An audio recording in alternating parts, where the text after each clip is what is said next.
boy, did I wake up mad this morning. I woke up quite mad this morning. Mad at somebody I haven't woken up mad at for a while. I woke up mad this morning at the horrible idiot doctor at the urgent care that I took my dad to one time. I had a dream about my dad last night. I dreamed I was visiting him in some nursing home he was staying in, but he was mad at me about something and didn't want to deal with me. I don't remember what he was mad at me about, but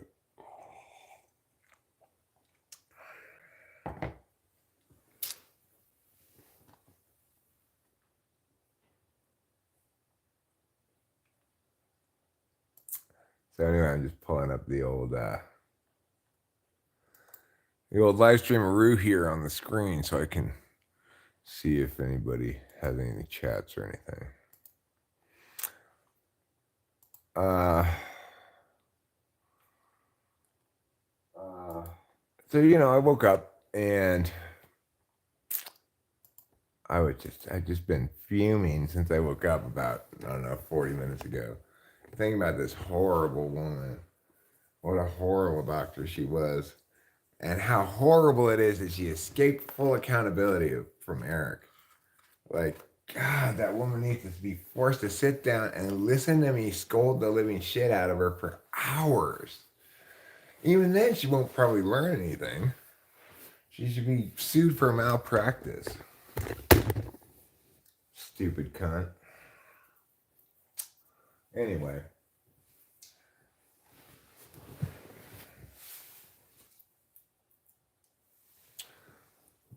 Stupid doctors notwithstanding, I have a very mixed relationship with doctors, By and large, I think they're a bunch of stupid cunts.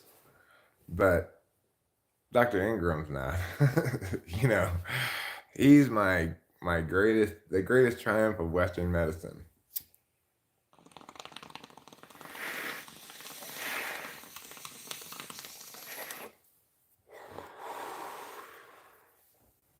Fortunately, I'm my own doctor, so I was able to diagnose my disorder this morning, namely anger, and prescribe the necessary treatment, namely bong rips, which can't hurt anyway, They're not going to do a whole hell of a lot for me, obviously. My tolerance level for marijuana is as high as tolerance for marijuana can possibly get. I think it's fair to say. So what's come out today on Sunday? Well, it looks like it's a fucking recap episode of Shangri-La Frontier. It's 14.5, never a good sign. Fluffy Paradise is coming out. Seventh time loop.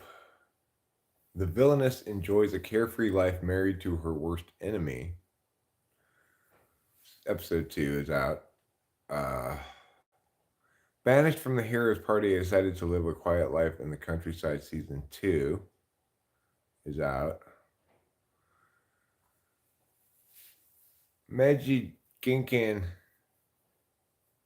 1874 episode 1 premiere is out. But I'm thinking possibly that as the morning progresses, we may see some more good things coming out onto the Crunchyroll. But obviously, it's Sunday, it's Super Wild Card weekend. So my plan for the day does naturally involve watching a couple of football games. That's just because I'm an all-American boy who likes all-American things. Super Wild Card weekend. Super Ultimate Wild Card Weekend Extreme, they might as well call it. You can't go wrong with NFL playoff football. I'm more of a college football fan than I am a professional football fan, but playoffs are a different story, you know. NFL playoffs are great. So this will be my second banger of the day as I work towards a state of spiritual equilibrium.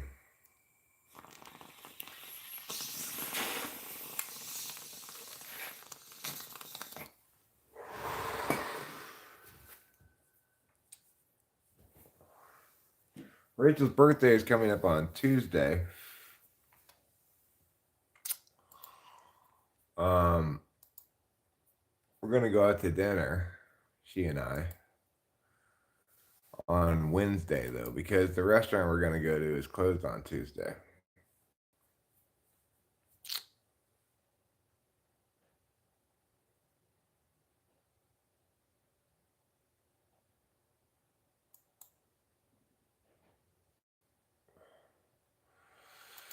God damn it. Now I gotta deal with a couple of PayPal people. How annoying.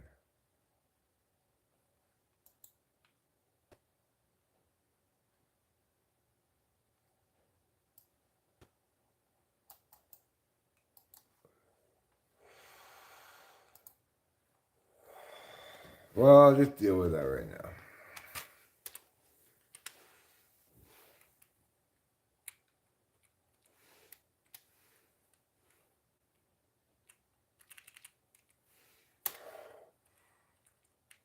All right.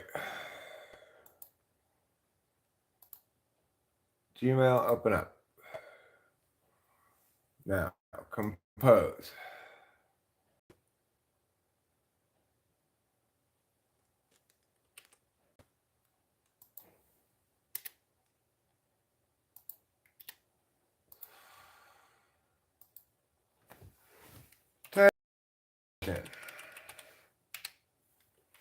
Thank you for purchasing a typing session.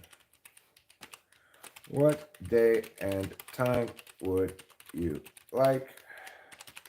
I'm on California time.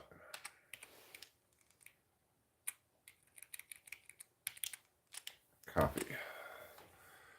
Send. Compose. Meow. Get the second email address. Copy. Paste. I have to type this again. Typing session. Thank you for purchasing a typing session. What day and time would you like? I'm on California time. Send. Done. Horrible. Horrible thing done. Now I'm going to send a little bit of money to Rachel because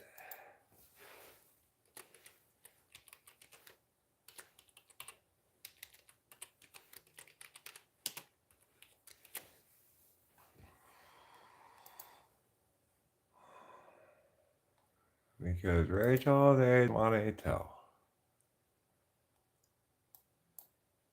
All right, now, grief and vengeance.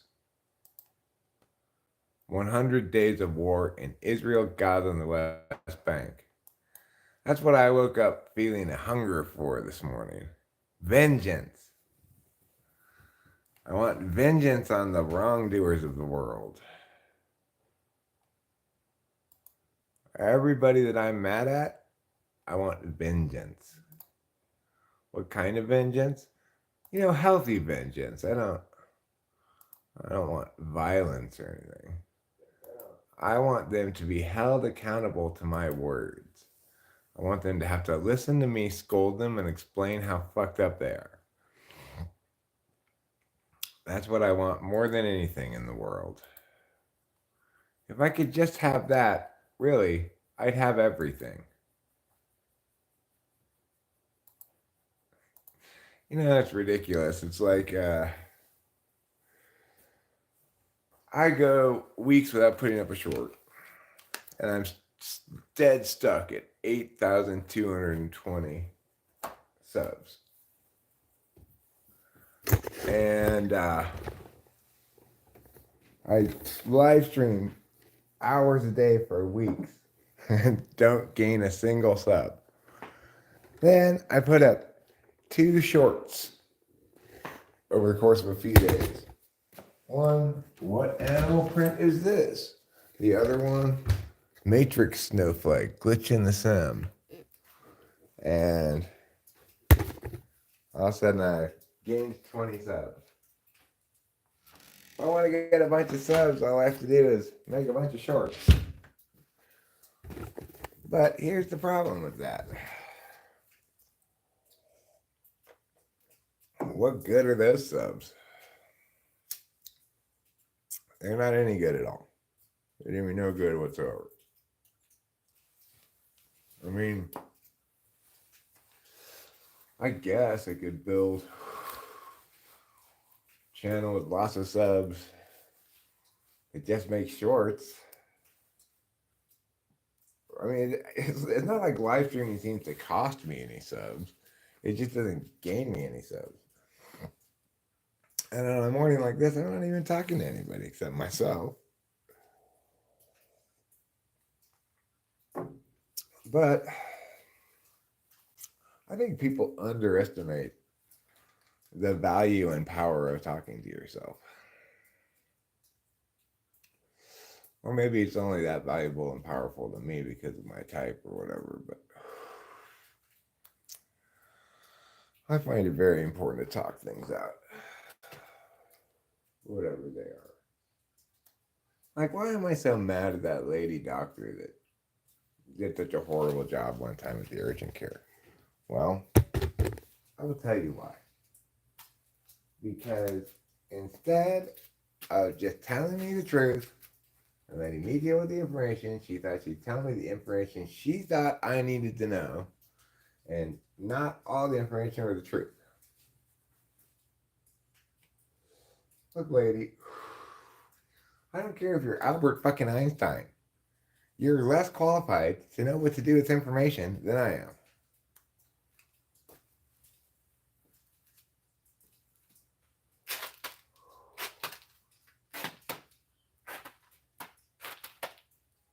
The reason I'm so qualified to know what to do with information is because I know what information I need to get from you.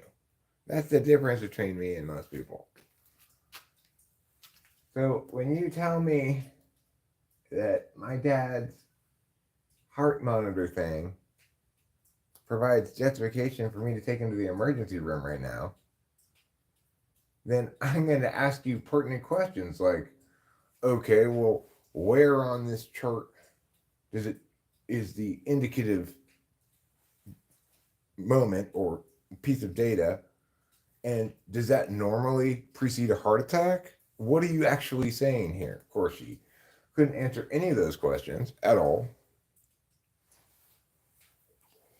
and was frustrated that I just didn't follow her advice because she's a doctor. I mean, what am I, an animal? And you're a veterinarian?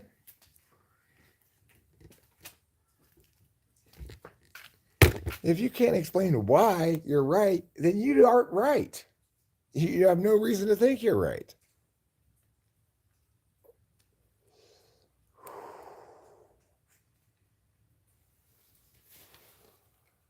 I mean, that's the critical thing is even if you are right, you have no reason to believe it. Therefore, certainly no reason to tell me I should be convinced by your by your unsubstantiated assertion. That horrible bitch. I can think of few people in life who made me as mad as that horrible bitch did.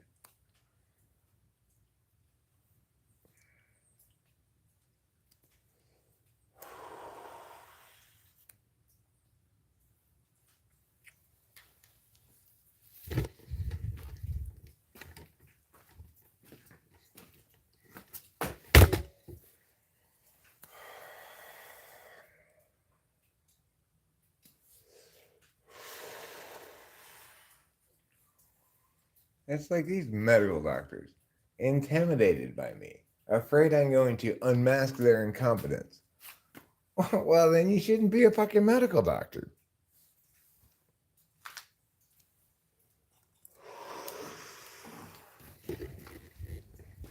I mean, I get it. I'm so scary with my questions and everything that you can't answer. And my refusal to just obey without question. I mean, you worthless sack of shit. We got some snow, Lou. I'm just ranting about doctors at the moment. I'm not saying you, Lou, are a worthless sack of shit, just to be clear. I'm talking about that horrible doctor from a long time ago. Maybe it's SI fourth. I don't know. I periodically wake up mad about old things. It's just how I roll.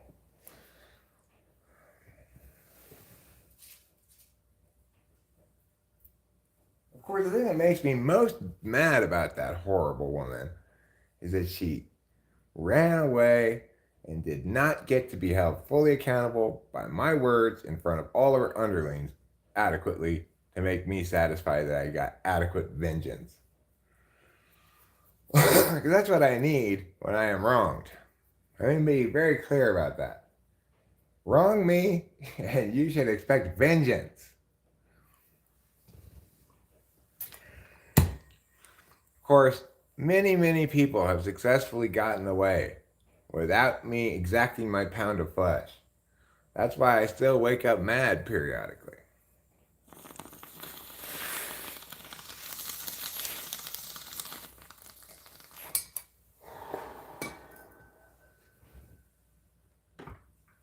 When ne'er-do-wells get away with bullshit and run away like the cowards they are when I try to hold them accountable, it makes me very angry.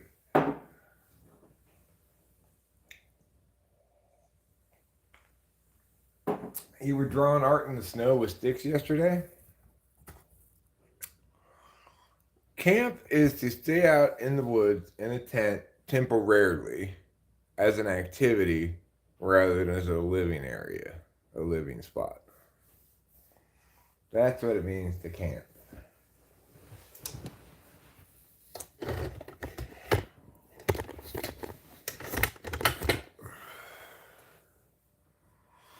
Oh, do you mean camp like campy?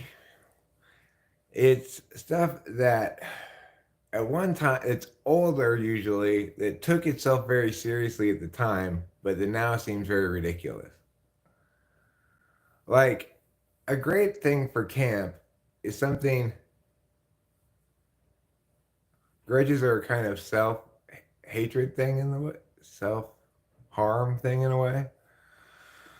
Well, I mean, I don't obsess about them or anything. That's what I wake up mad at somebody. I wake up and I'm mad at somebody, and it's not like I'm going around all day holding a grudge. I just wake up mad because why? There's an equilibrium that's been disrupted. Yeah, otherwise it's it's self-aware, it's tongue-in-cheek or something like that. And that doesn't qualify as camp.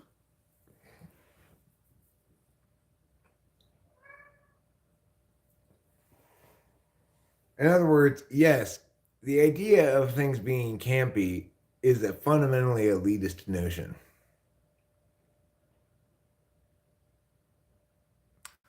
Well, it's not like I'm unable to sleep due to it, Hero Lamb. like I said, it's exactly what I said it is. I wake up mad at somebody. It's like I wake up in the morning and I'm mad and I'm thinking about some particular person who fucked up and who got away with it, you know? This is not holding a grudge, right? This is called being a warrior of justice. One is appropriately outraged by injustice. One is appropriately outraged by people um not being held accountable to my words. You know, it's not like I want to beat them up or something. They just need to be properly scolded and listen to it and deal with it.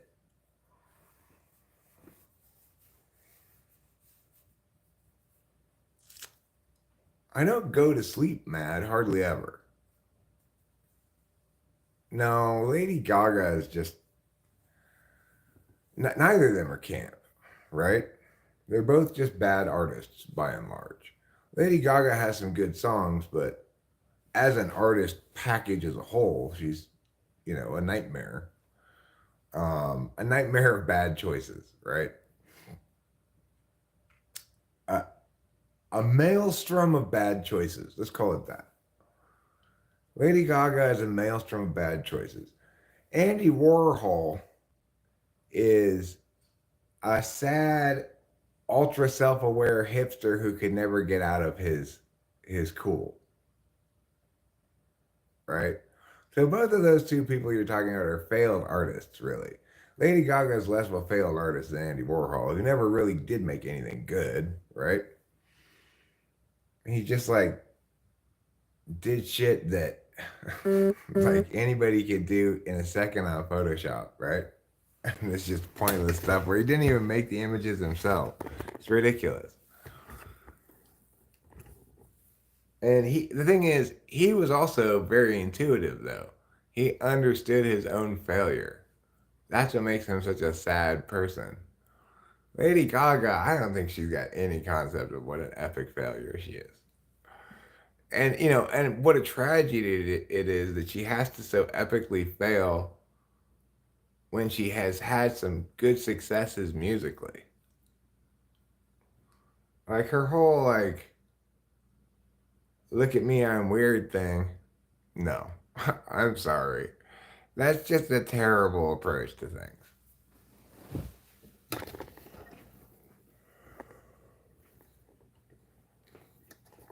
Yeah, Warhol had a kind of a weird life where he was an old guy who finally was cool after his whole life being like an outsider. And he was hanging around super young people. Yeah. I mean, the thing is, I get it that like that's where to some extent that's where the coolest cool is. You know, when Rachel and I went to the Johnny concert, we were definitely the oldest people there. And but we weren't hanging out with young people, right?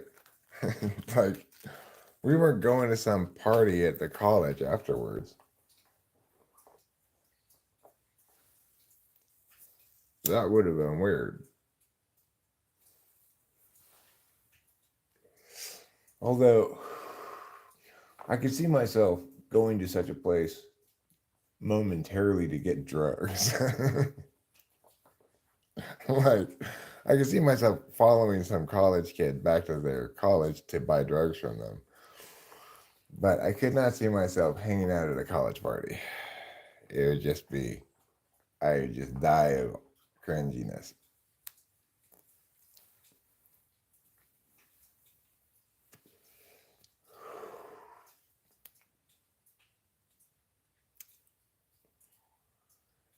Yeah, Bukowski's another sad story like that.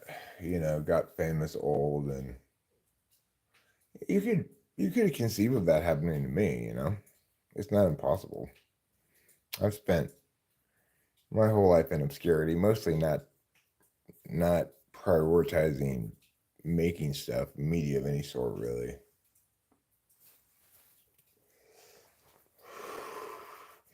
But it's not inconceivable that I could make something in this second half of life that's of significant universality and pop that it uh, garners widespread attention. I'd like to think I would be completely unchanged, but who knows? There are plenty of examples of people who struggle with fame after struggling in obscurity, but I don't really feel like I've been struggling in obscurity. I mean, somebody recognized me at the supermarket. Well, that's pretty cool. I mean, that's pretty famous. Somebody recognizes you at the supermarket. That was my most famous moment of all. And so you see, here I am. When you hear me venting about something, you should not assume it's the tip of the iceberg. It's probably the whole iceberg. It's like I go online and I vent about something here live streaming because it's how I get rid of all the FI or something. I don't know.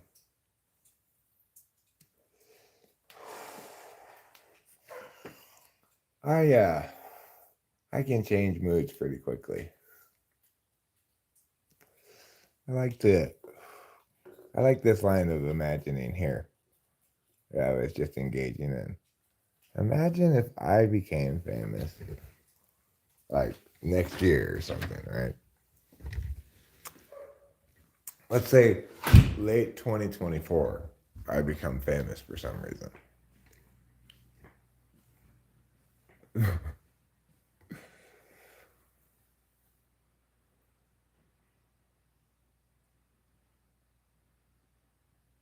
No, I don't like his music at all.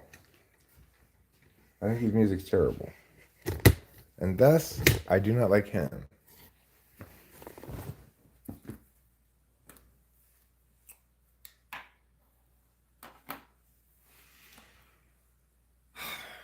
Let's all just agree to this.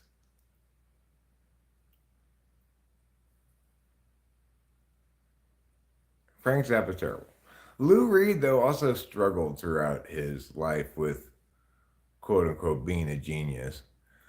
He actually was a genius, though. Bob Dylan struggled with the label because, of course, he was the furthest thing from a genius. Boba Fett, I appreciate your 9:05 a.m. comment. People request a selfie with me all the time. I say no mostly.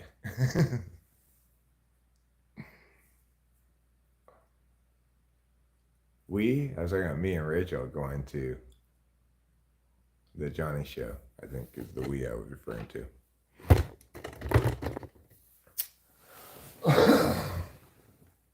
Anyhow,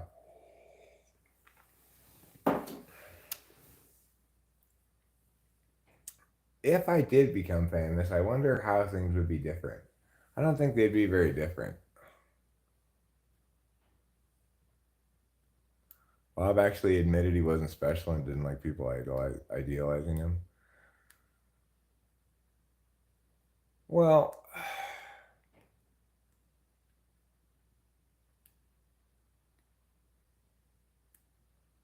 the thing is, if he was aware of that, he needed to get out in front of it narratively, and be like, I got some good stuff, but I'm not actually a genius at all. These people are geniuses, and you can tell the difference. And here's how you can tell the difference. I'm doing my best. I appreciate the fans, but if you guys think I'm a genius, you got bad taste in music. That's what he should have said right from the get go.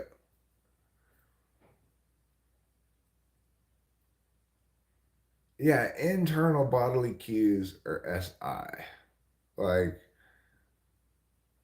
when, right, he rejected it, fine, but, simply going against what people want is also not the right way to go about things. Like everyone wanted him to be a folk artist, so he started playing electric guitar. Like, no, understand your craft, right? Understand what your craft is, and then you can maybe evaluate how you want to do it or if you're doing it well,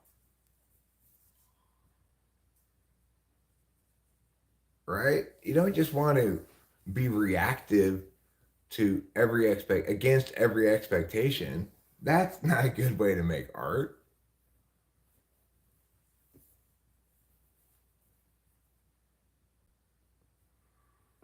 So, anyway, those are sad people. Now, if people all of a sudden started saying to me, "Oh my God, Eric, you're a genius. You're the biggest genius ever," I'd say, "I know. I've been telling people this for years."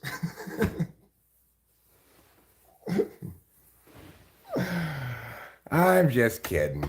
My actual official narrative is that I'm not especially smart. I have an IQ of 107.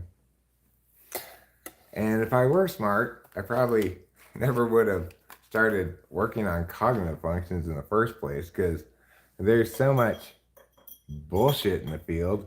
It's hard to imagine that there's a good explanation underneath it all. And if I actually were smart, it wouldn't have taken me so long to figure it out. What's the topic here? Bingers and breakfast with Eric. Beric, I mean. Which reminds me, I don't need to go smoke a cigarette right now. I need to smoke more bong rips. What would you like the topic to be, Diana Days?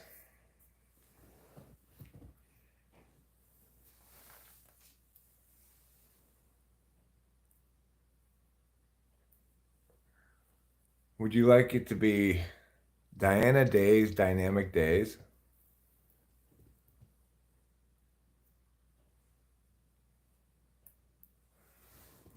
Of course, you don't know really any Bob Dylan songs because he only has a couple of good ones, and even the good ones aren't really very good.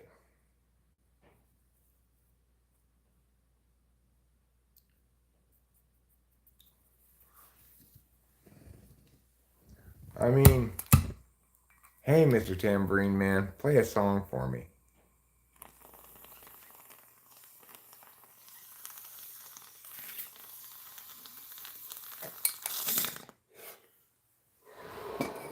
I mean, seriously,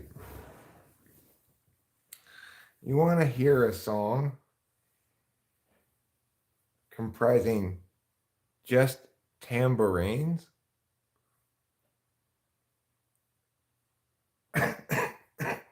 Let's tell you right there, this is not a man who has good taste in music. No, you can't be typed by me via chat. Yeah, there's lots of bullshit in the field of functions because, for the simple reason that almost everybody working in the field of typology wants it to be mushy. They want it to be a matter of interpretation, a matter of intuition primarily, or they want to reduce it to some sort of physical cues like faultology or whatever. And the reason they want it to be that is because then it allows them to work in the field even though they have no intellectual rigor.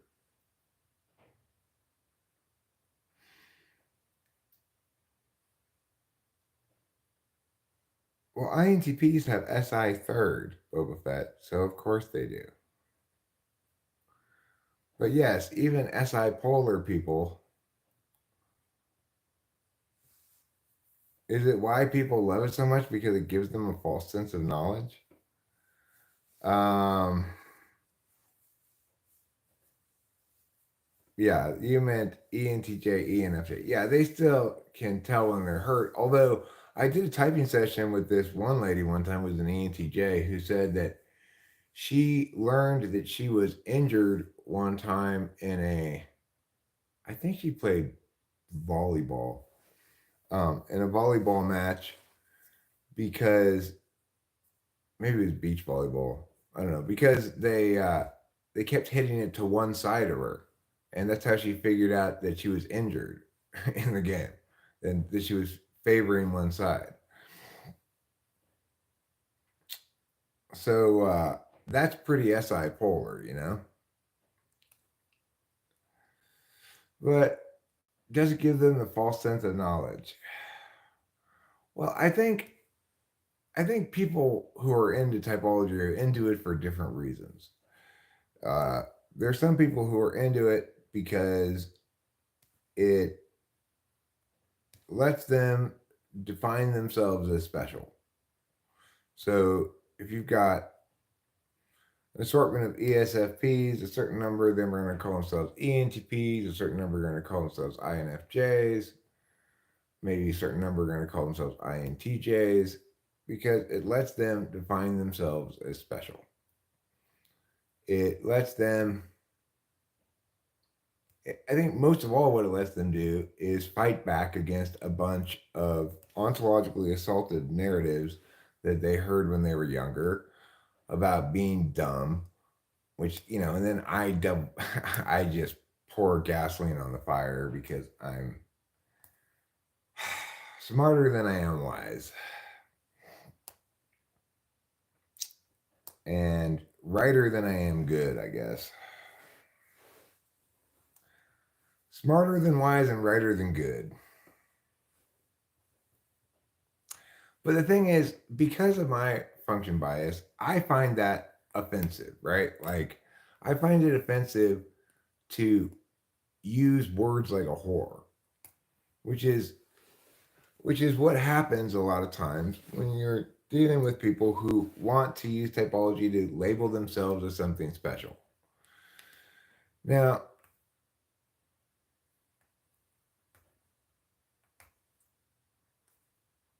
yeah, ENFP is the other TI polar. Well, they also, I mean, the thing is, by and large, you aren't going to find a community who values and sees you via typology. Like, I don't value and see the people here in accordance with their type. Yeah, the little F looks like a T.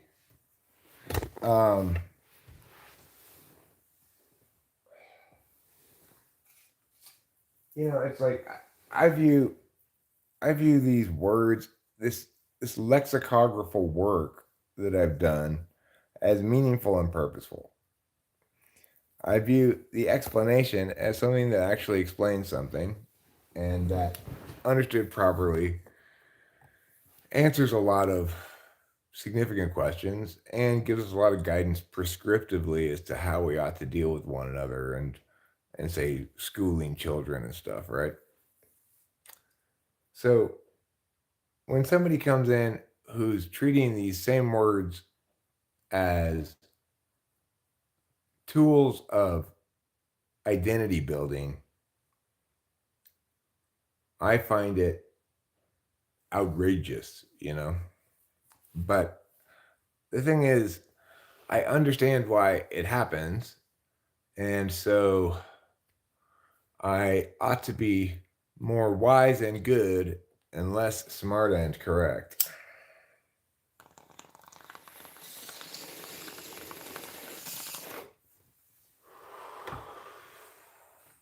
But I don't know what to do about that.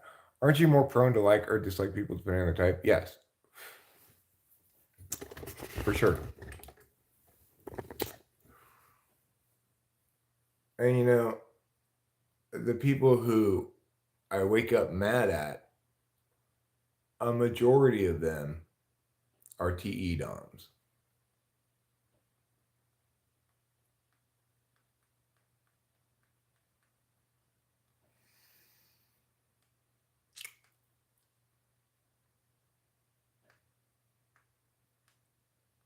I mean, like a strong majority of them.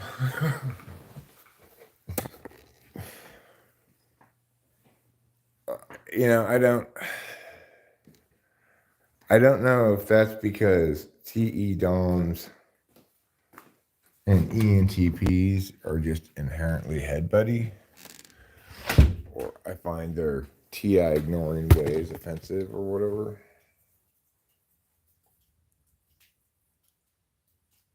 But yeah, now that I think about it, almost everybody I sometimes wake up feeling mad about is a TE dom.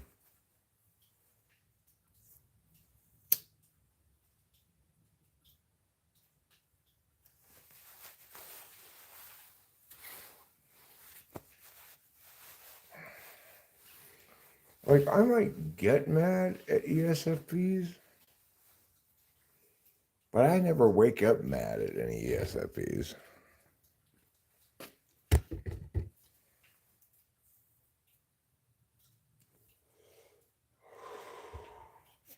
That I can think of.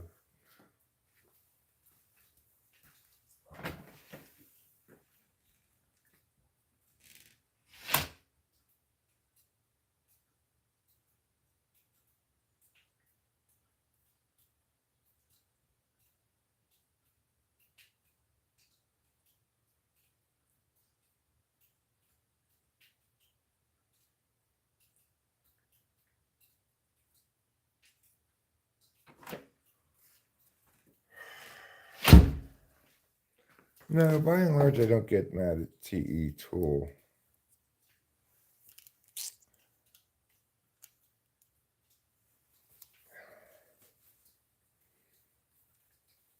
ESTJs, ENTJs.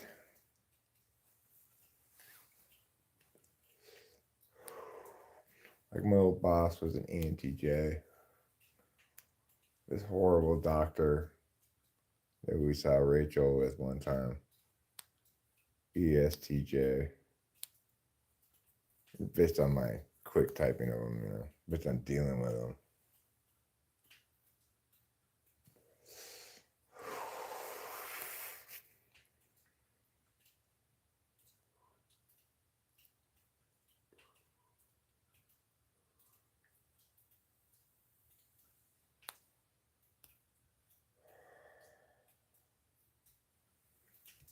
Because it's like, the thing that makes me mad about them most of all is that even if they're right, even if they were right, the problem is they didn't explain themselves adequately, right?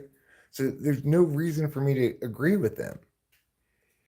It's like, to be correct about something and then to fail to explain adequately why we should take your position on the matter is just the most abject, the most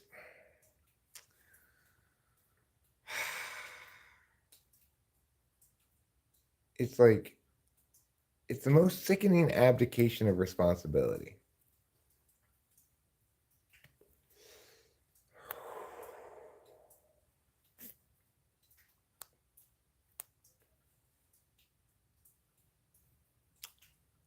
Well, I mean, maybe. Depends if they're an ESTJ or an ENTJ.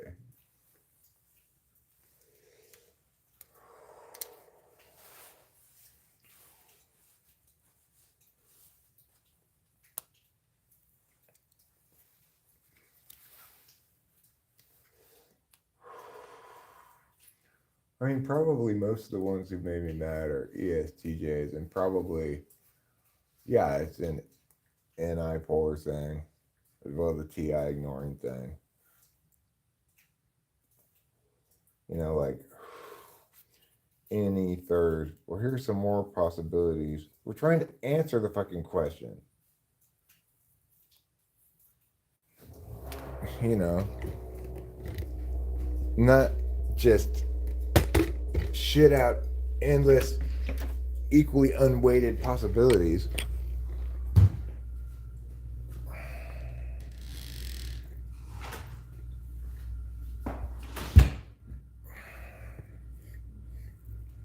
They think everything's a problem to be solved. I think everything's a question to be answered. And they think they can solve the problem without answering my questions. It's the most offensive thing in the world, right? Nothing could be more offensive. Because there's a fundamental worldview difference. Like, They think everything's a problem to be solved or a goal to be met. Whereas I think everything's a question to be answered. And and then after all the questions have been answered and all the explanations have been made, then the individual person decides accordingly, right?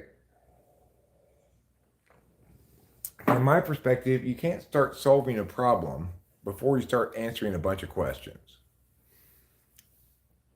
From their perspective, you can't even ask questions until you start solving the problem. And it makes it just like bam.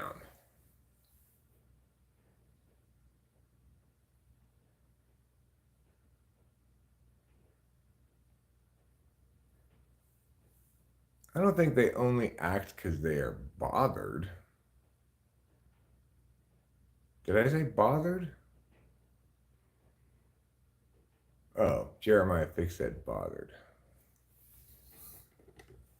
No, what I'm saying is simply that I understand why there's a perspective conflict, but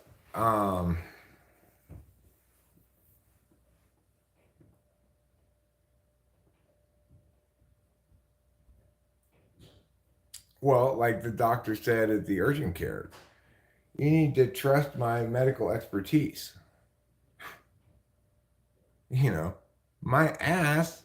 If you can't explain to me why you're right, what this means, if you can't answer basic questions like, well, does this pattern on this readout normally indicate an impending heart attack?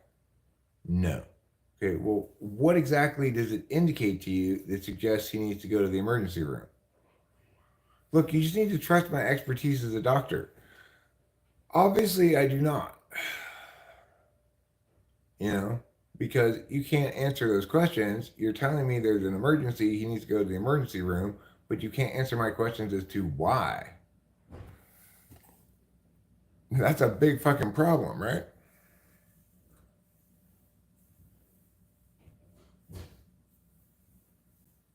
Their point is we need to get him in the interface process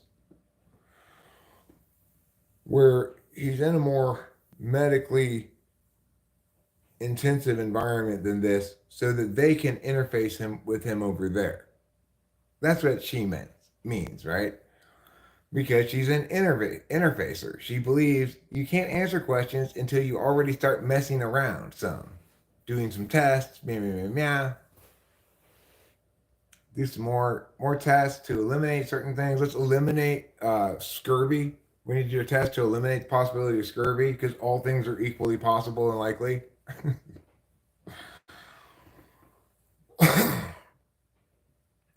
Nothing happened recently, Carlos Paiva. I just woke up mad.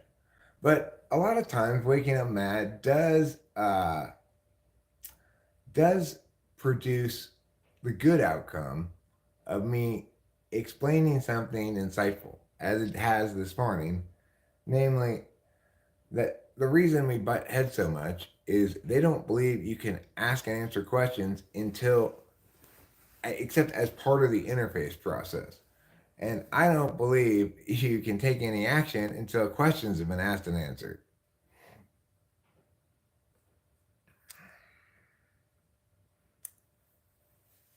Oh, let them feel attacked. Let them feel attacked. Fuck those fucks. Okay? Day and day, you just attack away.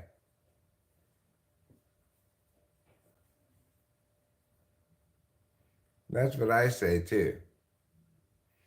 Just fuck those fucks.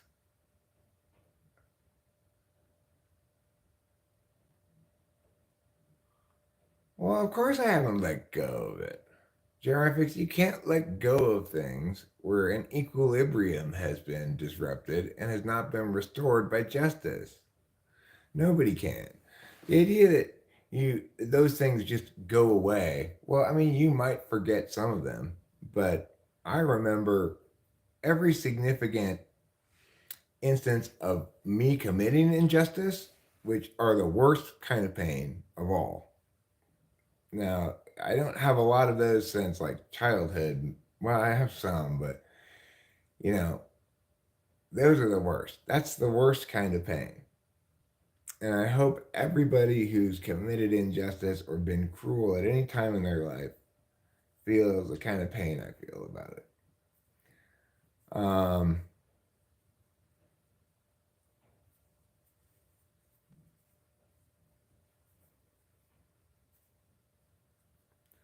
um,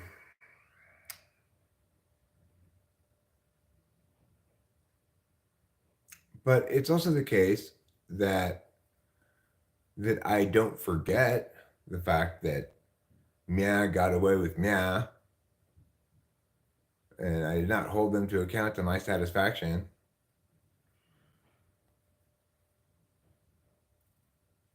Well, that is very sad, Carlos Paiva.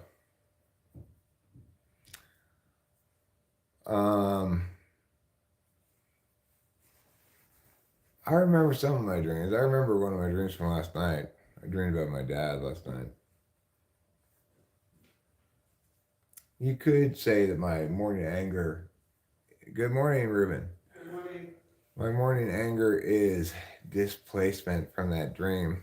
In that dream, I had a dream like this before too about my dad, where he's living in like a nursing home someplace. Like in my dreams, I'm trying to account for his absence with something other than him being dead. I had a dream about my mom the other night too.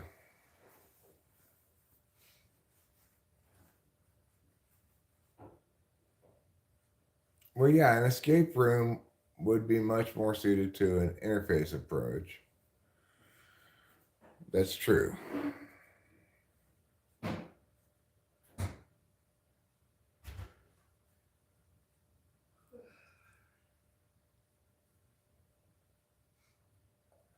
But I've, it's like maybe I should change, right? Like maybe the problem here is me in that I need to recognize that I have to trust other people's expertise. Um, Sometimes, even if they aren't able to provide adequate justifications. Maybe medicine is one of those areas.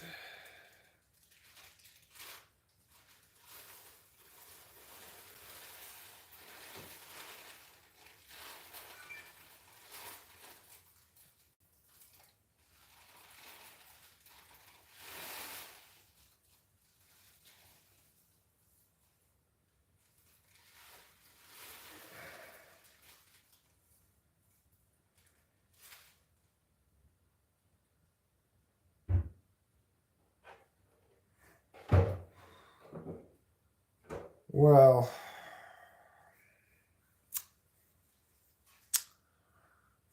um, so, now I don't feel mad anymore. I feel satisfied at both yelling at that lady over the internet and at understanding where the conflict lies.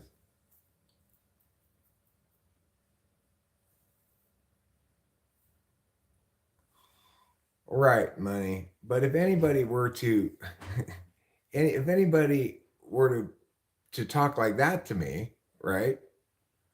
All I would immediately trust them. If the doctor said, "Look, regarding your questions here, let's look a little bigger picture here. I think it depends on the nature of the problem. Is it time sensitive, mission critical? Can your implementations be reversed if you mess up? What is feedback response rate of the problem, etc." I'd say, you know what? I am happy to hand this problem over to you. You seem very competent. But no doctor ever said anything like that to me, right? I've never heard anything that smart from any medical doctor ever.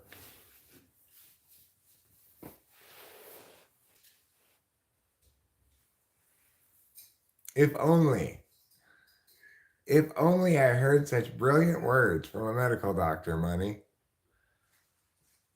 I would then trust them.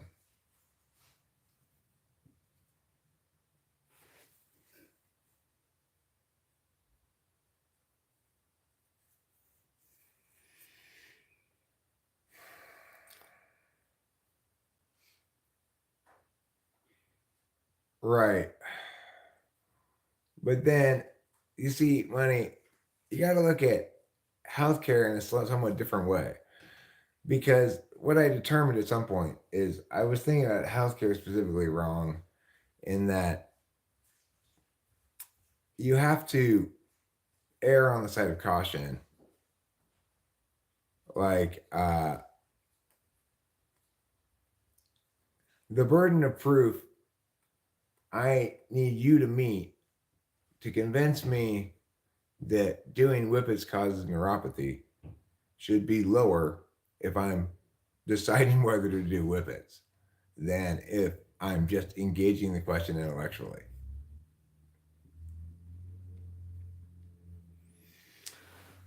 Right? That's what I learned.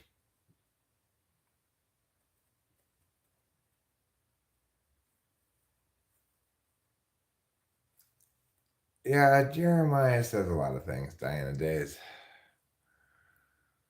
Um, you can interpret those things to be revelatory of this, that, or the other as you see fit.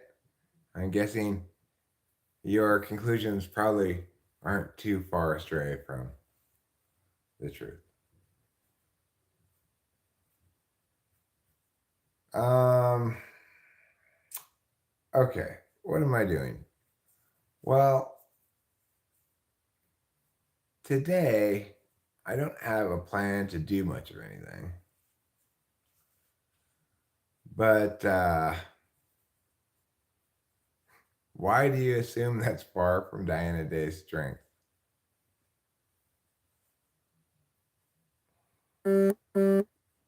Do you have some reason for that assumption, Jeremiah Fix?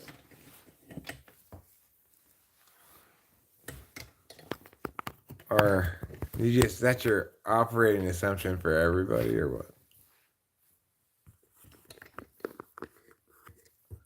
Thanks. It's a chair, actually. It's two chairs next to each other.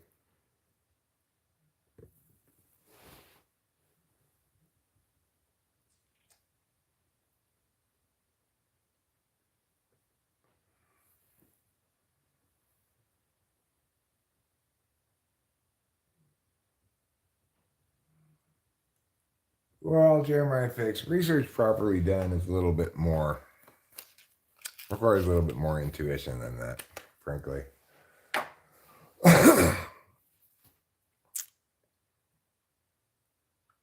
You know, you have to chase citations a bit because research properly done means purposed research, right? So you've got a specific question you're trying to answer, a specific side of a resolution you're trying to argue, something like that. Now, in the process of doing a whole endless series of specific research endeavors, you will become very broadly knowledgeable. But the idea that you can become broadly knowledgeable without any purposed research is a fool's errand.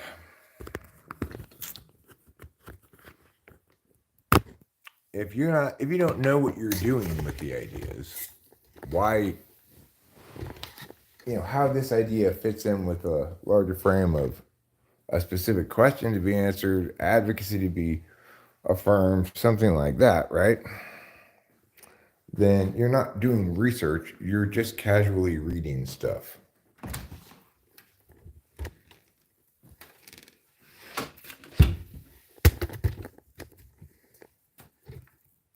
That's the difference between research and casually reading stuff.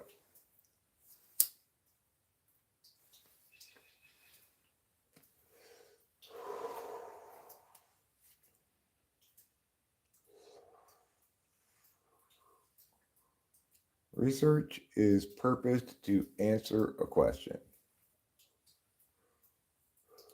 A question may be in the form of some sort of action to be taken, like, how do I fix my broken meow? That's certainly an actionable question to answer, right? The answer and the action are basically the same thing.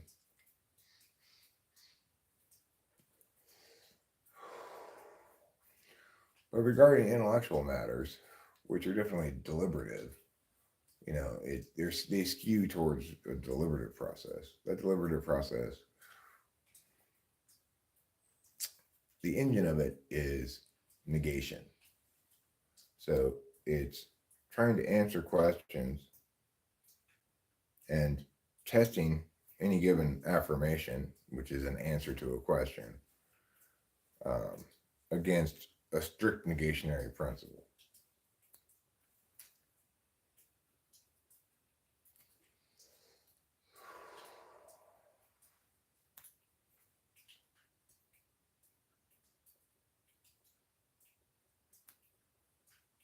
And the thing is, it's not asking open ended questions, right? It's asking specific purposed questions.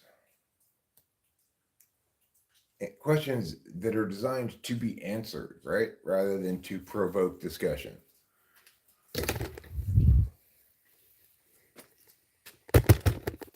Questions that provoke discussion is how the humanities wastes everyone's time.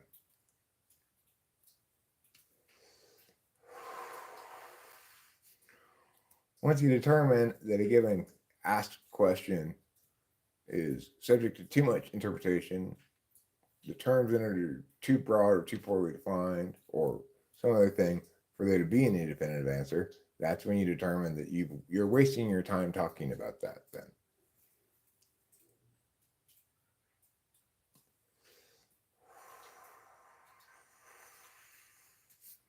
At least in an intellectual form, right? If you want to talk about it as a way of enjoying your intuition or something, that's fine, but then that sort of stuff is the appropriate domain of astrology and tarot and other holistic kind of magical stuff. There's nothing wrong with that stuff. It's just it has its domain. You don't answer questions like how does the speed of light link to time by using tarot cards. You don't answer how does one model human consciousness by using tarot cards. It doesn't mean tarot cards have no use. It just means you don't use a toaster to mix cement, obviously, right?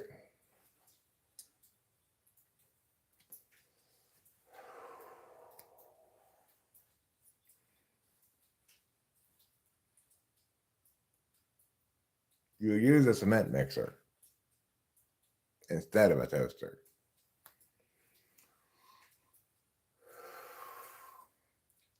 You make toast with the toaster. Put in bread, out comes toast. It's the magic of the toaster. It's a fairly quick bread to toast conversion machine.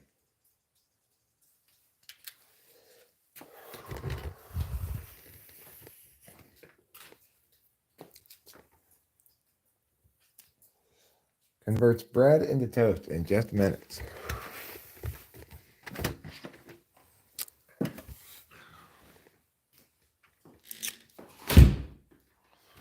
When Mr. Toaster first invented the toaster, he said, voila, I have now made it so easy to make toast. He was French.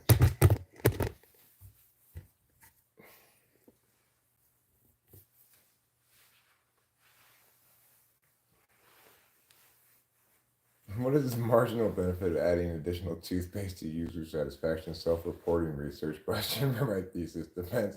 How to be happy.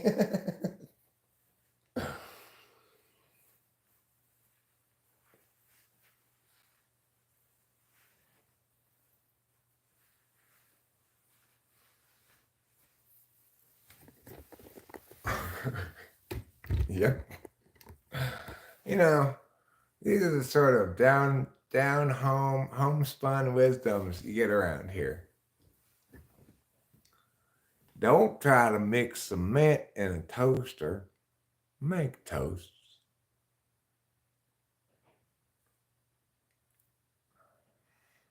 That's like people who talk about like their trip to the store in detail, being unable to talk about other stuff like I don't know something that actually matters in life. Well, they don't just talk about a trip to the store.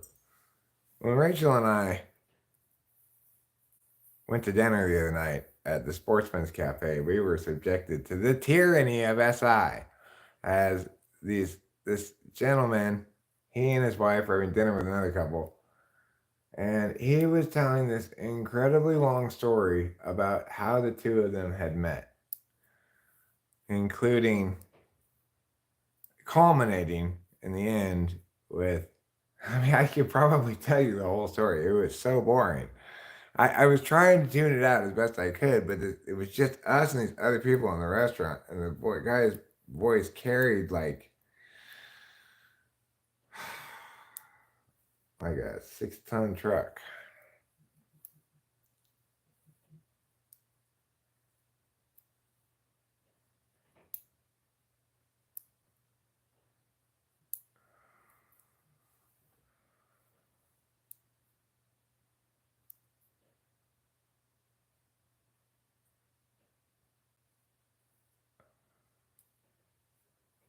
Well, anyway, it culminated in him capturing the green flash in a photograph at sunset. It was a sign. They were meant to be. If this woman can tolerate listening to this guy retelling stories that long and detailed, well, they are truly meant to be together. It was like, oh, can't you just have like the TV on or something so I could just somehow tune this shit out? I could just put like napkins in my ears.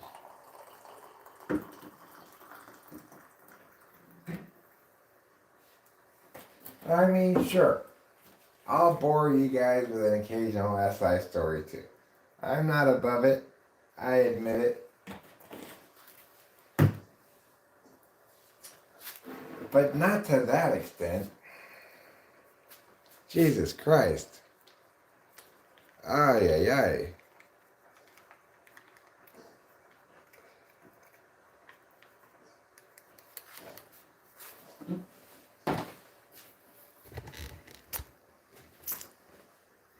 It reminds me of the title of that show. For torture, princess. I was the princess. He was the torturer. It like kind of ruined my meal, really.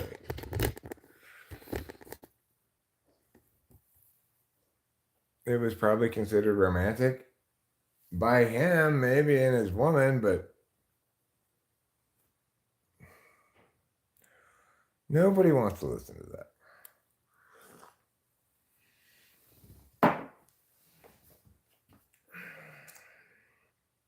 It was a long story. It started with them going boating together with mutual friends. It involved the hiking portion. It involved, oh, it was horrible.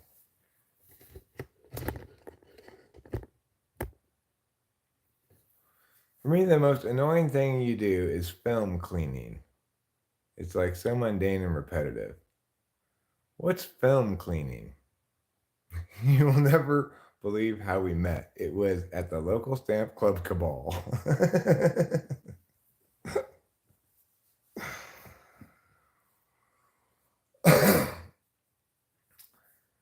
Yeah, boating and hiking, talking about sunsets, and then how he he emailed her. It's like right around the time when email and text messages started, and how she didn't reply quick enough, and then he called her and was like, "This is unacceptable," and she's like, "So you're breaking up with me before we've even gone on a date?" Which I thought was pretty funny, but It's like, oh God, why do I have to listen to this? Why? It's making me cringe on so many occasions.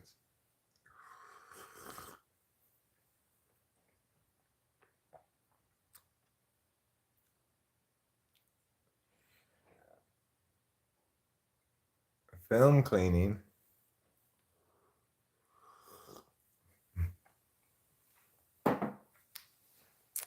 No, I don't care being told I'm wrong, Jeremiah Fix. You really don't understand me at all, man. You don't get TI tool at all. I do not mind being wrong. I am periodically wrong. Frequently enough, when Rachel and I both intuit about something, she's right and I'm wrong. I always say, wow, I was very wrong about that. I don't mind being wrong at all. I don't like other people being wrong. Like what you just said, right? What you just said is contrafactual. You are wrong. I don't like that. I don't mind myself being wrong because, yeah, that would hurt me. Eric, you don't care about me. Well, actually, a better way to get me is Eric, you hurt my feelings. I don't care about you. Well, how much am I supposed to care about you? I don't know. That's a tricky question. I don't I don't wish you any ill,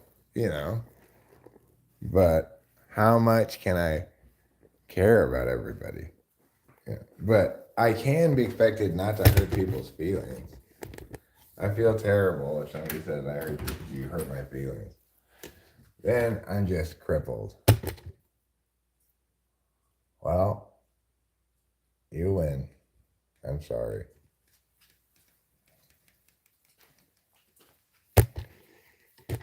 That's FI polar. It's the place of least resistance.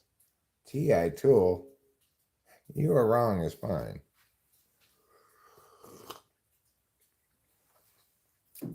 If you are correcting me and I am wrong, I'll say thank you for correcting me.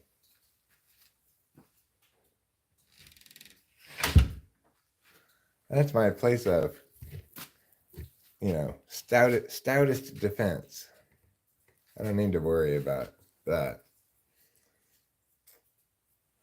You hurt my feelings. That's my place of least resistance.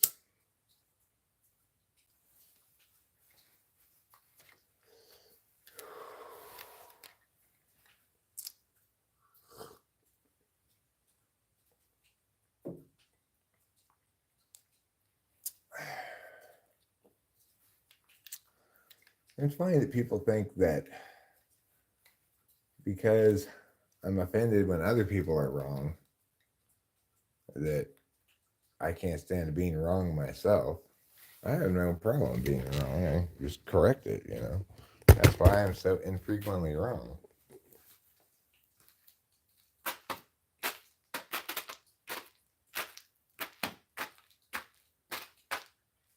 Objective self-criticism is God's gift to me.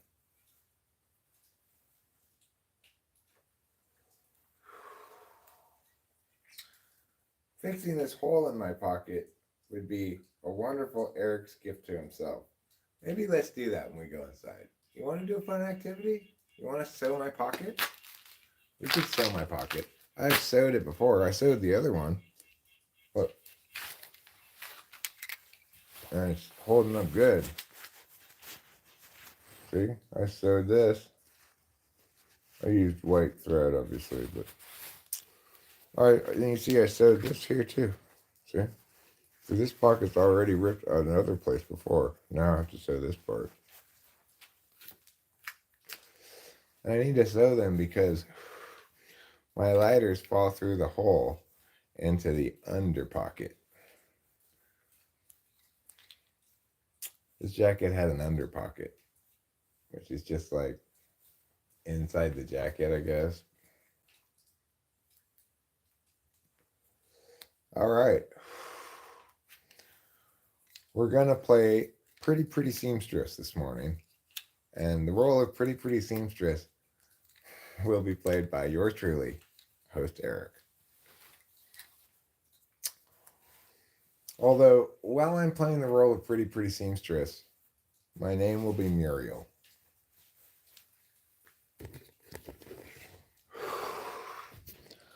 Okay. Pretty Seamstress. Let's go. Form of a sewing kit. Form of my sewing fingers. And that's how Eric became Pretty Seamstress of the Year. 2024, 2025, and 2026. They're so impressed. They awarded it for me 2 years in the future even. Plus this year.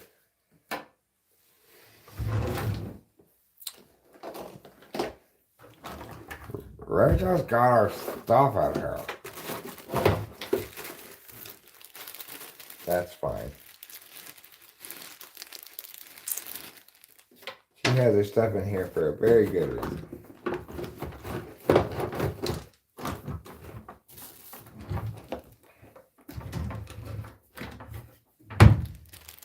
She's got a lot of stuff. So we're going out to dinner for her birthday, for Rachel's birthday, but I also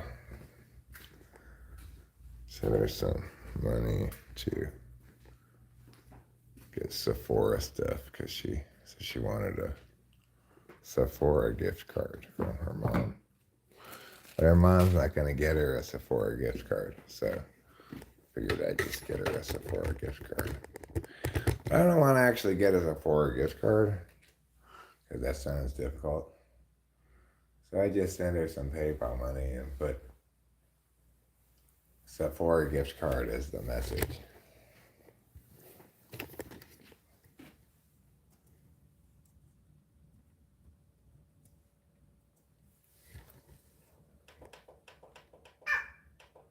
Oh, is that an angry meow or what? Do you want me to watch you eat? Okay. Here I come to watch you eat. I'd hate for you to have to freezer bud.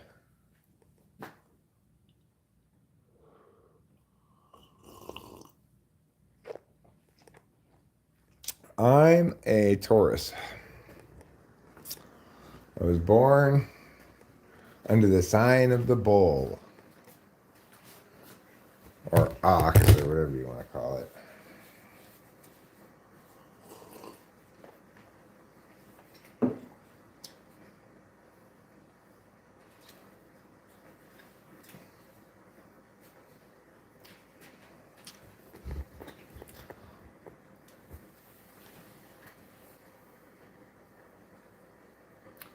This is the SI portion of the live stream where we just enjoy watching the cat eat.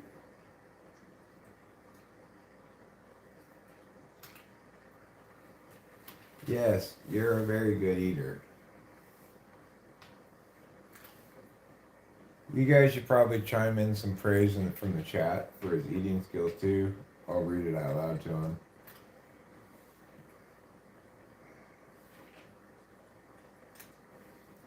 Trouble is a very good eater. Yes, he is a very good eater. Let's see. Carlos Paeva says, Trouble, you really are a great eater.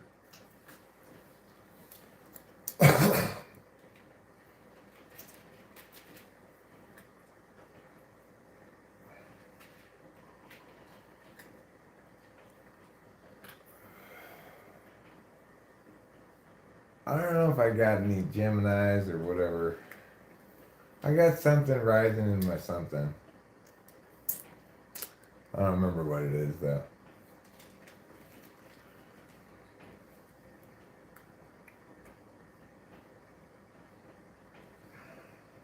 Maybe it's my cock rising in my bone huggers. You know, because of all my manliness. It's possible. Anybody know what I have in my rising?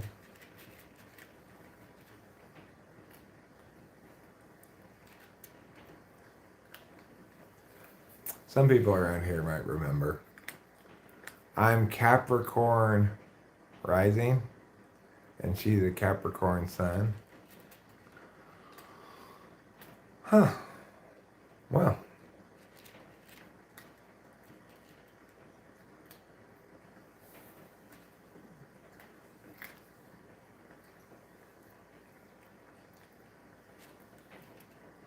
I think trouble was born under the sign of Xenu. Oh, kitty. You're so soft. You're so good and just and righteous. Okay, I'm lying. He's not very just and righteous.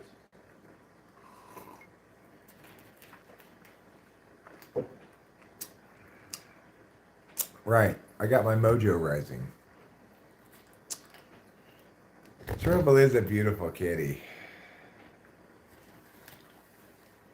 He loves coffee creamer so much.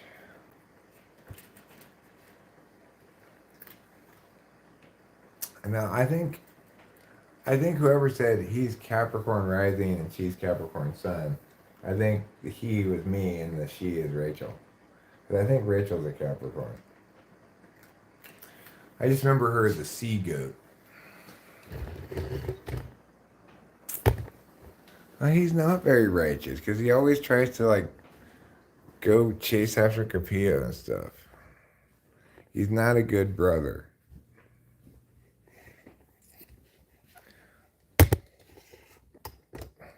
Well, naturally, Rachel empathizes with Capilla a lot because,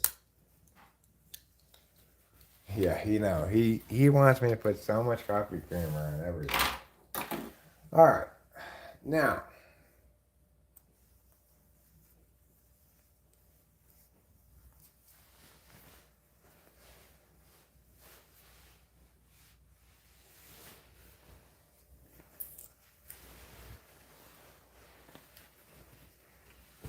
Now it's time. It's time for Pretty Seamstress pocket sewing tutorial.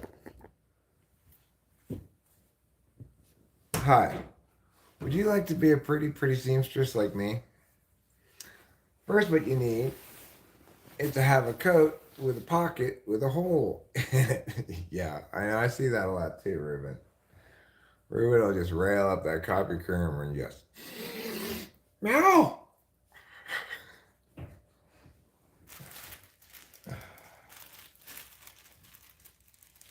All right, so what do you need to engage in your own adventure in seamstressing? You think anybody can just become a seamstress out of nowhere? No. You need years of practice. So, some people might try to tell you something crazy. What is the crazy thing they might try to tell you? They might try to tell you you should use the same color thread as the thing you're sewing. But, tip 1 for pocket tutorial. You're sewing the inside of your pocket. Nobody's going to see it. And it's easier to see what you're doing if you have a different color thread. So I'm going to get white. White is different than black.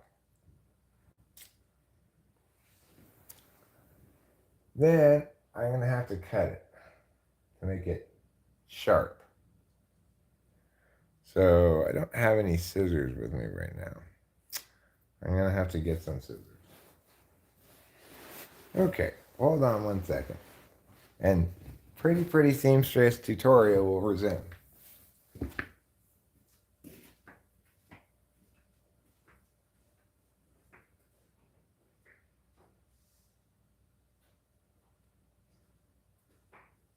Now, I will be able to thread this needle with this thread after I cut it.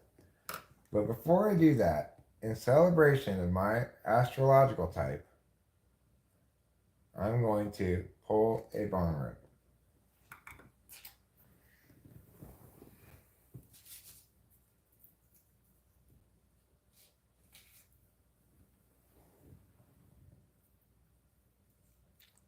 This bong rip goes out to all the Tauruses of the world. May we unite in our Taurushood.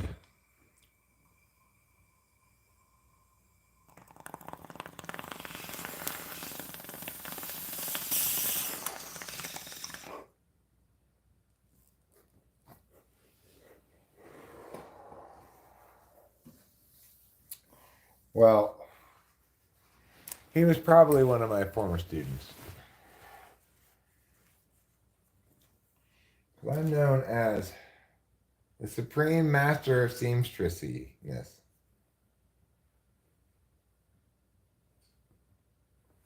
Alright, here we go. Get a nice sharp cut. Get a little bit of spit on it. And then you're going to get this part. And you're going to put it through the little hole. Even though the hole is so small, you can barely even see it.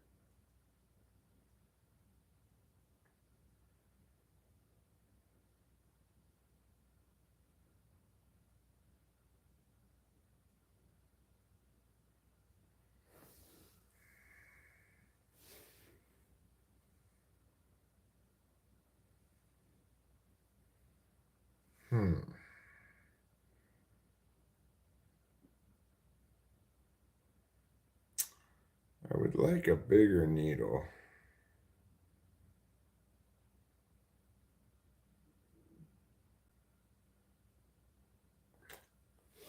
This is hard to thread.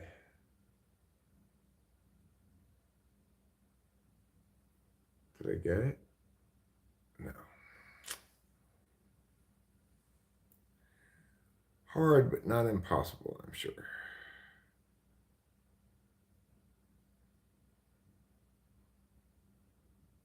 Alright, well, let me try cutting it again.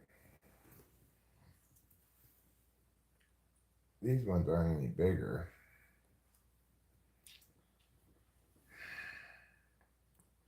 Why you gotta be so difficult, huh?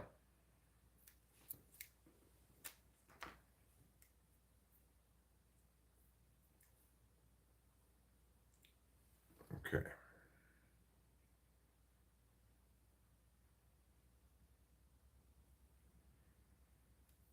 I'm not gonna go through like that. It's too not a clean enough cut. Let's try again.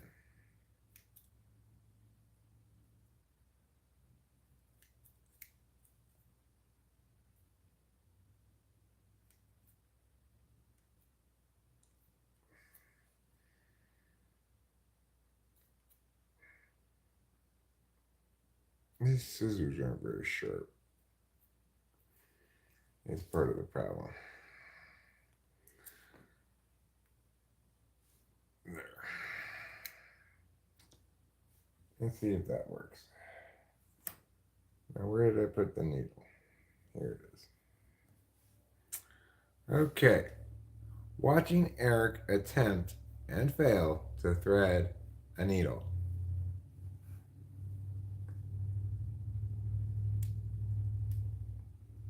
You aren't going to get this kind of entertainment anywhere, okay? This is top quality TWFP brand content. Oh, you little bitch. Well, what am I going to do if I can't thread the needle? Are there any other needles in here? Bigger needles? With bigger holes? I need a bigger hole, 'cause I can't thread my needle. That's why I need a bigger hole. All right, well, I'll tell you what. I'm going to line all of these up on top here, and I will try to poke each of them in turn.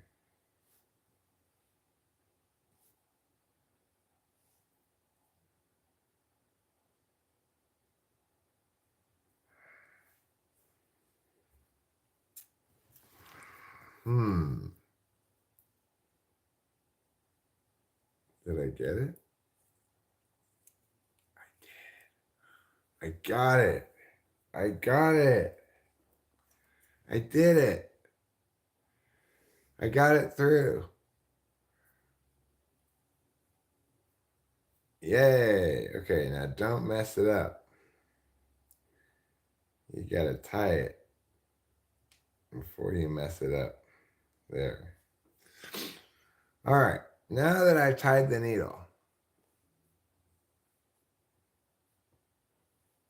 yeah, I know I'm looking forward to the football games today. I tried to sleep in as long as I could.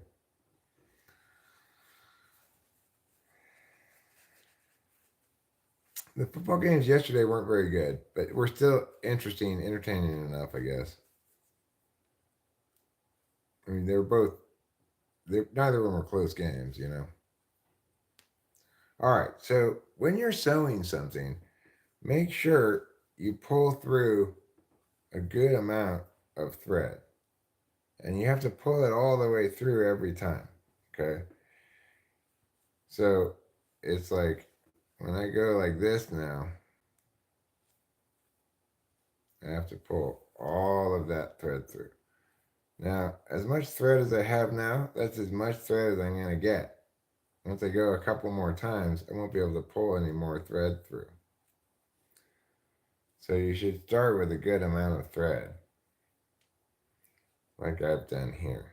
But not too much, because then you're like, pull, pull, pull, pull, pull, pull, pull. You should make it longer than your arm. Don't make your thread longer than your arm. That's tip number 2 on the Sewing Network's Pretty Seamstress Fix Pocket Lining tutorial. As you see, I'm just going pretty close to the previous one. Sometimes I'm going even like behind it a little bit to make sure I got plenty of sews through here. Each sew adds a little bit more strength to the pocket, right? If you could in theory sew it up with fused total sews, but then it wouldn't be very strong. So you want to try to sew it with a lot of sews, but not so many sews that you get tired of doing it.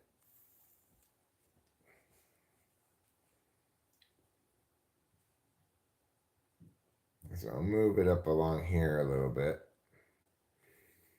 Pull it through there. Go like that. Now you can also go crazy if you wanted to and double stitch it like this. Let's pull one sew this way and then back through this side. Another sew. But there's not really any reason to double stitch it like that.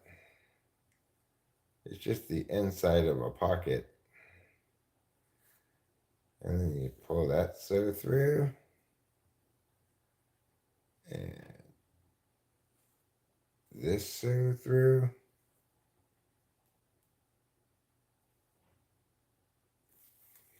So there. As you can see, we're developing a little line of sews.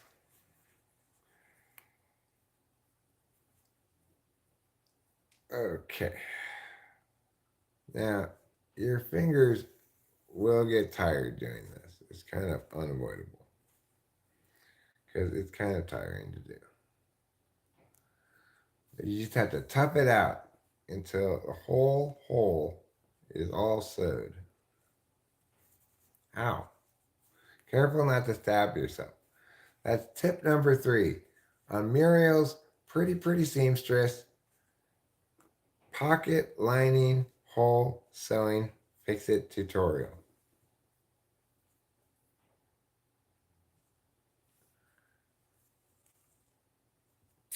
Get out of there, you.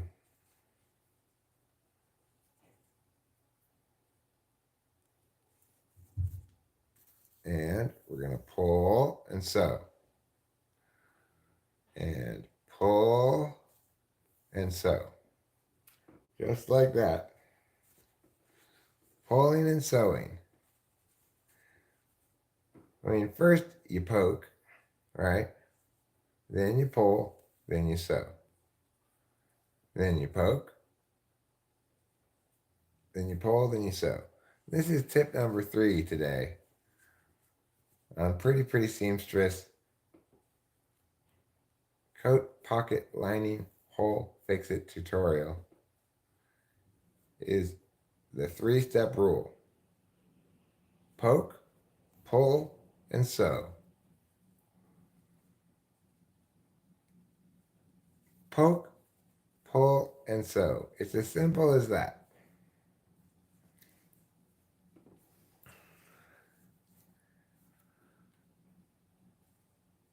Some people think, hey, sewing has too many different steps for me. I'm never going to get it down. Nope, it's as simple as 3 steps. Poke, pull, and sew. There. Well, we are getting close to a sewn up pocket. Very close indeed.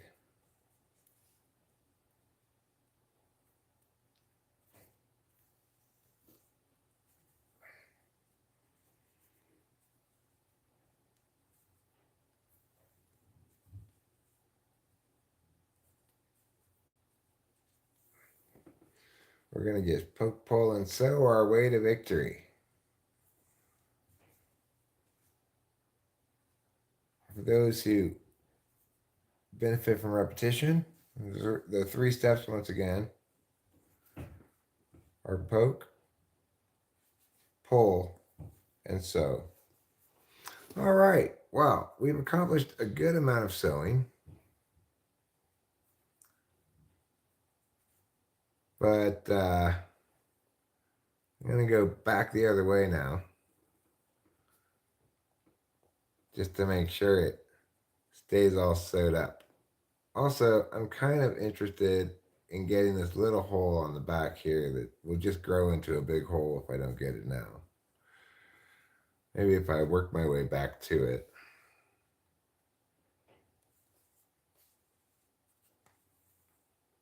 I don't have to cut this at all.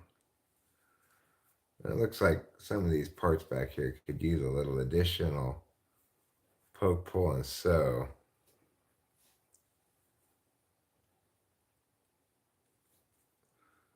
I mean, I'm not trying to be judgy or anything. But I just want to make sure that I did a good job. Poke, pull, and sew. Now we're getting back to the part where there's a little additional hole here in the back, as you can see. Right here.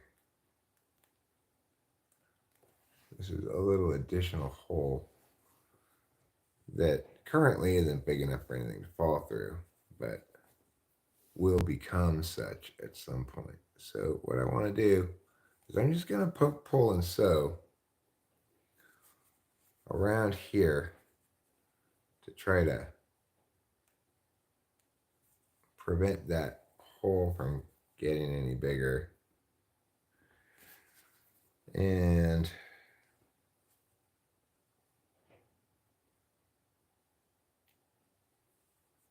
thereby preempting what would otherwise be assuredly a future hole fix by Eric.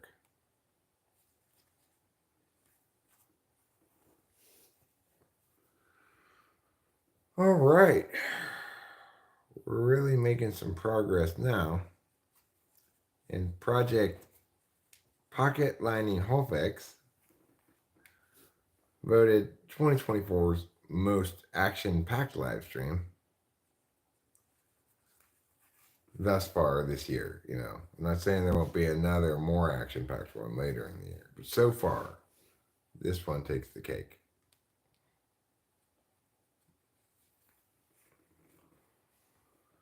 And I just want to remind everybody that Talking with Famous People is the only YouTube channel in the world. Something Ruben and I decided last night.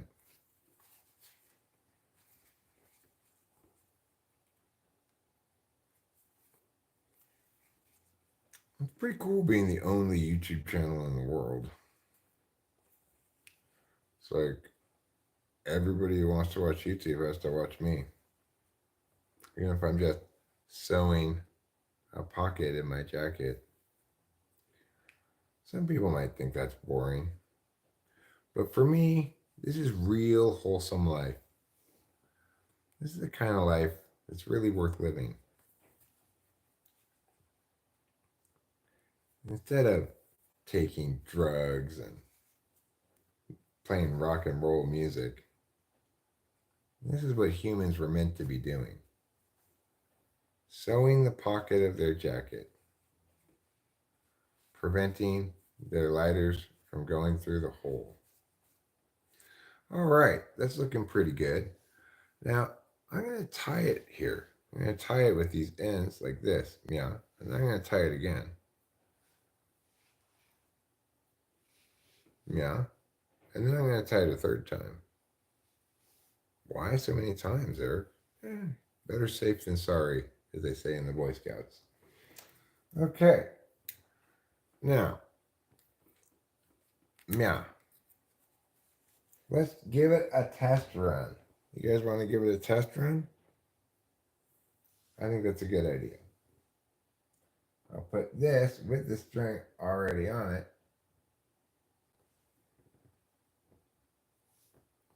I'll just wrap it around here like this.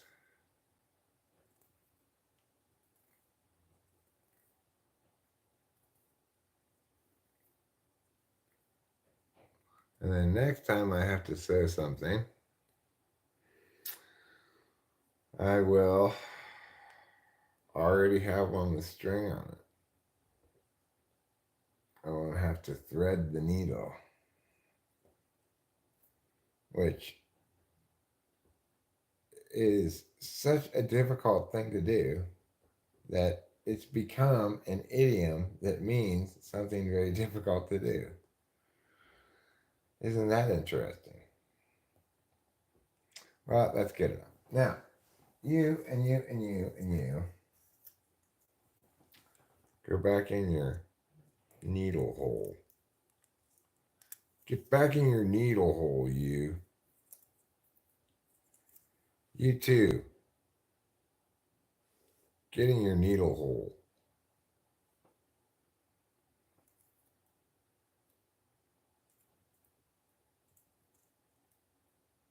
I said, get in your needle hole. There. Good enough. Now, we'll put this in here with the rest of the sewing stuff. I don't know what this is for, but whatever. It goes with it, so I'll put it there. Oh, don't want to forget this.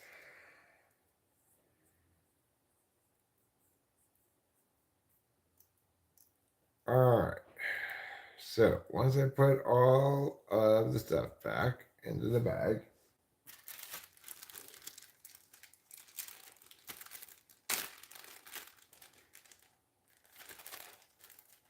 I will then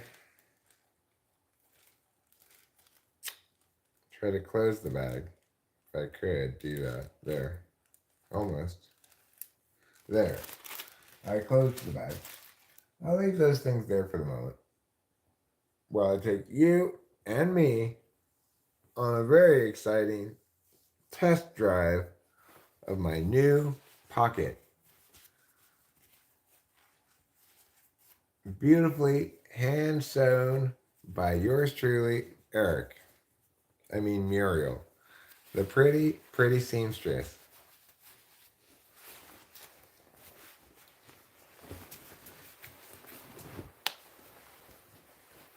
All right. Thanks, Ruben. I appreciate it. All right.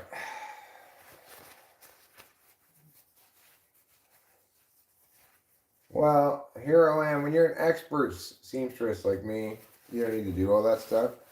I'm going to prove just how effective my sewing was. I'm going to put not one, not two, but 3 lighters into the pocket I just sewed. So if there's any hole in there, believe me, one of those lighters will find that hole.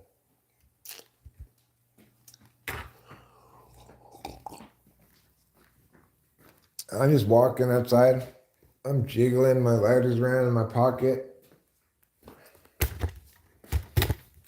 10 minutes ago, they'd already all be down in the under pocket.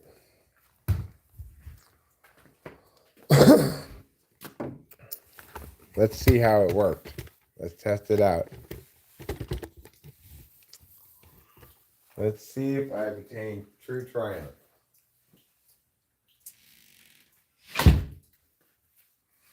Oh, boom. 3 letters right there. No hole.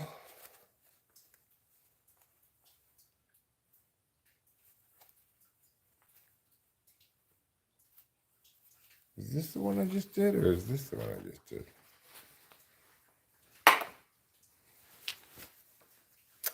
I just did this one. Well, my test was pointless. I have to test it again now. Okay. I'll put it in the correct one. So now they're the one I just did. I'll shake them all around. Do the hokey pokey. Oh my God. 3 letters. It worked.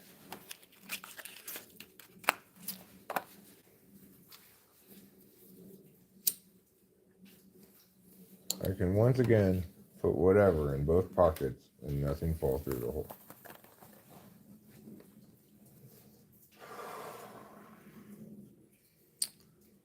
Well, that's a pretty big accomplishment for a Sunday morning, actually. That hole's been bugging me for a while. I think these are squirrel prints, probably. But it's hard to say for sure.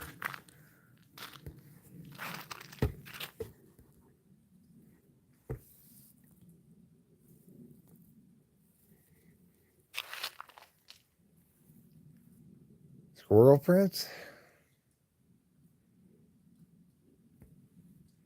Yeah. Lighters are hole hounds.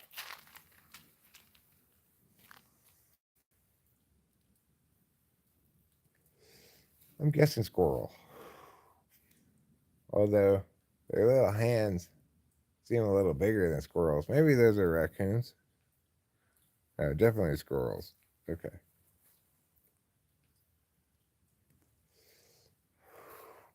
So one thing I really like a lot about the snow is you can see whatever's been walking around your house, you know?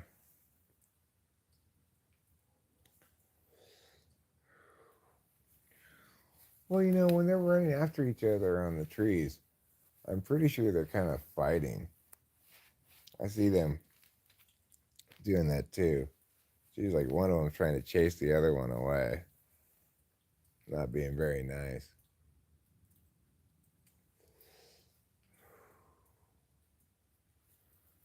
Then we got these cat paw prints here. One of our cats, probably Trouble.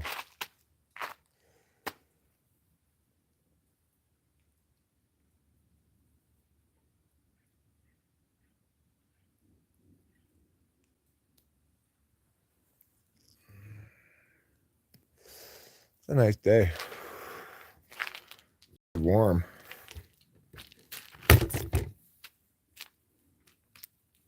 given that there's snow on the ground, you know. Supposedly, it's supposed to rain today at some point, I think.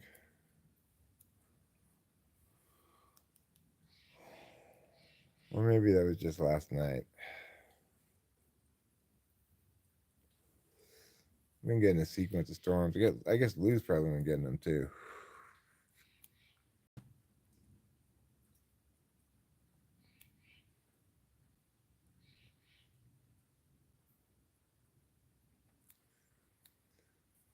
Yeah. We had a few cold nights here, but it's not been that cold. Like, the coldest it got was, like, I don't know, 18 degrees or something one night. Kansas City was -7 last night during the football game. I broke down and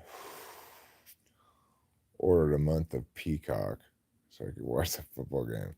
I figured, okay, $5 to watch the football game, $6 to watch the football game, fine. I'm gonna cancel it before the month's up.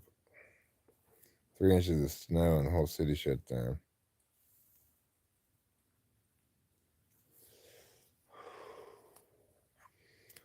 Well, we couldn't get out of the driveway until I put chains on the front of the car. And then I just had to take them off when I got up to the road, Ruben and Acacia have been able to get out more successfully than I have. Their cars more well suited, I guess, to it. But their battery died, so I had to go home last night, which was fine. Not a big deal at all. I found out where my battery was in the car. Good thing to know. Oh, I think you guys have done your important job. I think you've done the most important job you always seem to do for me. You have set my people free.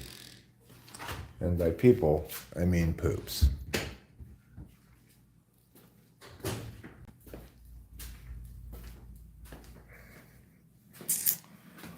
Okay.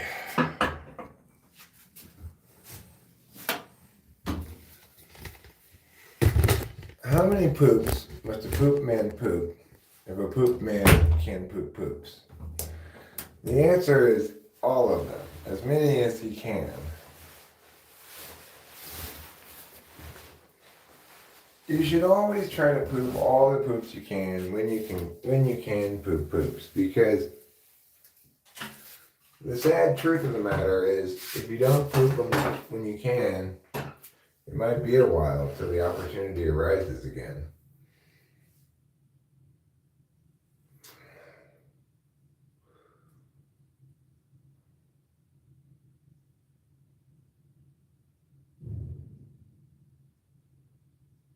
So this was a real SI heavy stream. We did some sewing. I guess that's TESI, SE maybe. We're doing some pooping. You want me to tell you about my last trip to the grocery store? It all started one day when we were out of groceries.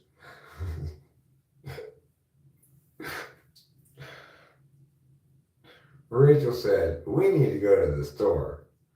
And I said, I agree, Rachel. We do need to go to the store. Do you want to go? And then she's like, yeah, but let me put on some shoes first.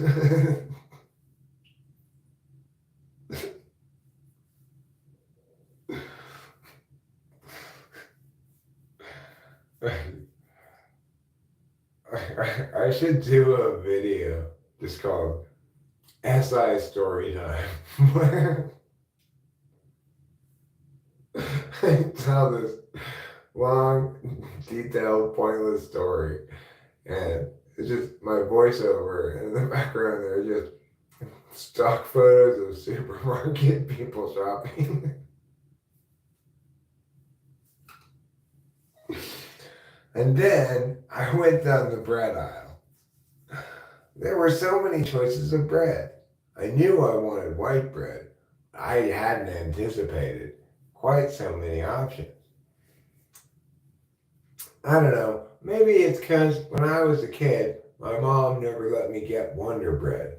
But on this occasion, I said, Rachel, I know we normally get the store brand white bread, but this time, let's get Wonder Bread.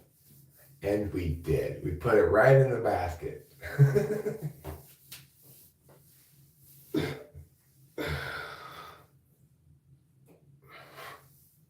Needless to say, by the time I reached the drink aisle, I was having second thoughts about the Wonder Bread.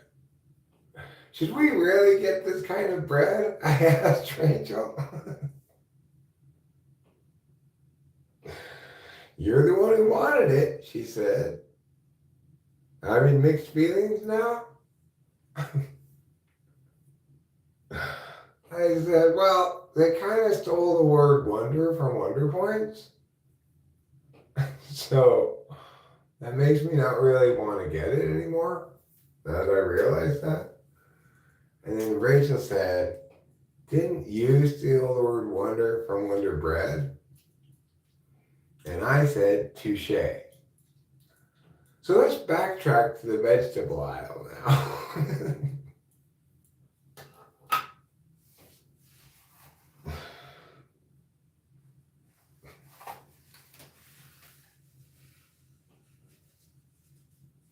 So then at the end, the climax of the story is, so in the end, we didn't get any bread at all. Because Rachel remembered, don't we have a couple of breads frozen in the freezer right now? And I was like, oh yeah, we do. So we put the bread back before we got to the checkout line.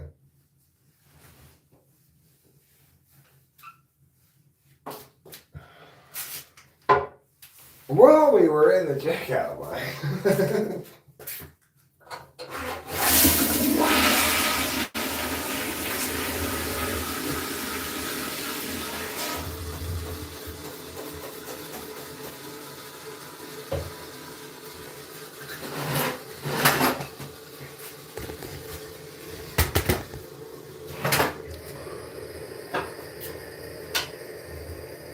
SI stories for abject boredom. That's what we could call that video, right? Just the boringest story you've ever heard for a purpose for sleeping or studying.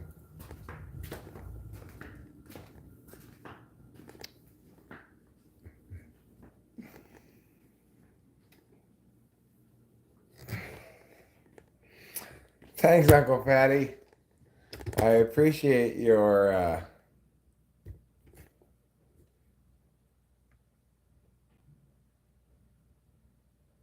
T.E. Fuller. He said Rachel would go outside, and instead of turning an outside light on, she'd just assume it's too dark to be outside and accept it. That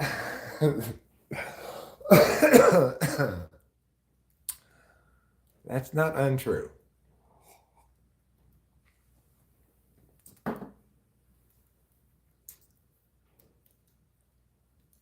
Well, I think I'm gonna wrap up